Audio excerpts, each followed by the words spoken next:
हरतालिका तीज व्रत कथा। मान्यता है कि भगवान शिव ने माता पार्वती को उसके पूर्व जन्म के बारे में याद दिलाने के लिए कथा सुनाई थी, जो कुछ इस प्रकार है।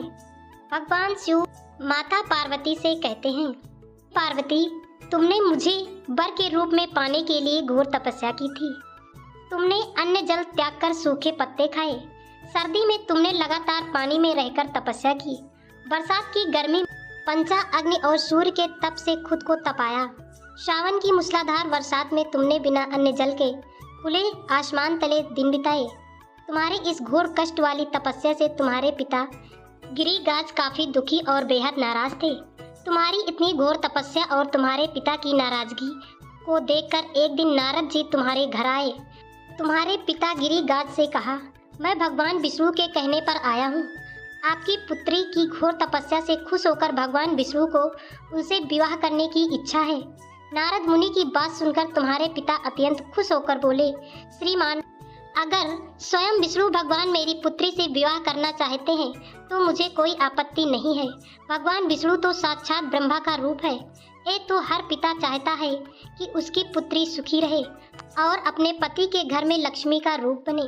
तुम्हारे पिता द्वारा स्वीकृत पाकर नारद जी विष्णु जी के पास पहुँचे और उन्हें विवाह तय होने के बारे में समाचार दिया। इस बीच जब तुम्हें इस बात की जानकारी मिली तो तुम बहुत ज़्यादा दुखी हो गई। तुम्हें दुख देखकर तुम्हारी सहेलियों ने तुमसे दुख का कारण पूछा। तब तुमने कहा, मैं सच्चे मन से भगवान शिव को ही अपना पति मान चुकी हूँ, लेकिन मेरे पिताजी ने विष्णु जी के साथ मेरा विवाह तय कर दिया। मैं इतनी धर्म संकट में कि मेरे पास जान देने के अलावा कोई और दूसरा उपाय नहीं है। तुम्हारी सहेलियां तुम्हें हिम्मत देते हुए कहा, संकट के समय धैर्य रखने की आवश्यकता होती है। तुम मेरे साथ घने जंगलों में चलो, जहाँ साधना भी की जाती है। वहाँ पर तुम्हें तुम्हारे पिता नहीं ढूंढ पाएंगे। मुझे पूरा भरोसा है कि भगवान तुम्हारी मदद अवश्य करेंगे। तुमने अपनी सहेलियों की बात सुनकर यही किया। तुम्हारे घर से यूँ चले जाने पर तुम्हारे पिता बहुत दुखी और चिंतित हुए। वो उस दौरान ये सोचने लगे कि मैंने अपनी पुत्री का विवाह विष्णु से तय कर दिया। अगर भगवान विष्णु बारात लेकर आए और पुत्री यहाँ नहीं मिली तो बहुत अपमान सहना पड़ेगा। तुम्हारे पिता ने तुम्हें चारों ओर खोजना शुरू कर दिया। उधर तुम नदी के किनारे एक गुफा में पूरे मन से मेरी आराधना में डूब गई। फिर तुमने रेत से एक शिवलिंग बनाई। रात भर तुमने मेरी स्तुति में भजन जागरण किया। तुमने बिना अन्न जल ग्रहण किए मेरा ध्यान किया। तुम्हारी इस कठोर तपस्या से मेरा आसन हिल गया और मैं तुम्हारे पास पहुंचा। मैंने तुम्हें तुम्हारी इच्छा का कोई वर मांगने को कहा। तुमने तब मुझे अपने सामने पाकर कहा, मैं आपको सच्चे मन से अपने पति मान चुकी हूँ। अगर आप सच में मेरी इस तपस्या से खुश होकर मेरे सामने आए हैं तो मुझे अपनी पत्नी रूप में अपना लीजिए। मैं तुम्हारी बात सुनकर तथास्तु कहकर कैलाश की ओर चला गया। तुमने प्रातः होते ही पूजा की सारी सामग्री नदी में प्रवाहित करके अपनी सखी के साथ व्रत का वर्ण किया।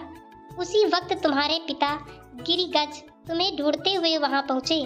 तुम्हारी हालत देखकर तुम्हारे पिता दुखी होकर तुम्हारी इस कठिन तपस्या का कारण पूछा।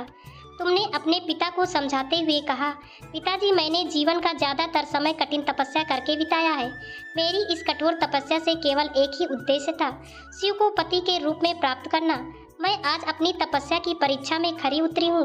आपने विष्णु जी से मेरा विवाह करने का निश्चय किया था, इसलिए मैंने आराध्य की तलाश में घर से दूर हो गई। अब मैं घर आपके साथ एक ही शर्त पर चलूंगी, जब आप महादेव के साथ मेरा विवाह करेंगे। तुम्हारे पिता ने तुम्हारी इस इच्छा को मान लिया और तुम्हें अपने साथ वापस ले गए। फिर कुछ समय बाद तुम्हारे पिता ने हमारा विधि विधान के साथ विवाह करा दिया। भगवान शिव ने आगे कहा, पार्वती, तुमने भाद्रपद की शुक्ल तृतीया को मेरी पूजा करके इस व्रत किया, उसी का फल है जो हमारा विवाह संभव हुआ। इस व्रत का महत्व है, जो अविवाहित कन्या इस व्रत को करती हैं उसे गुणी, विद्वान व धनवान वर पाने का सौभाग्य मिलता है।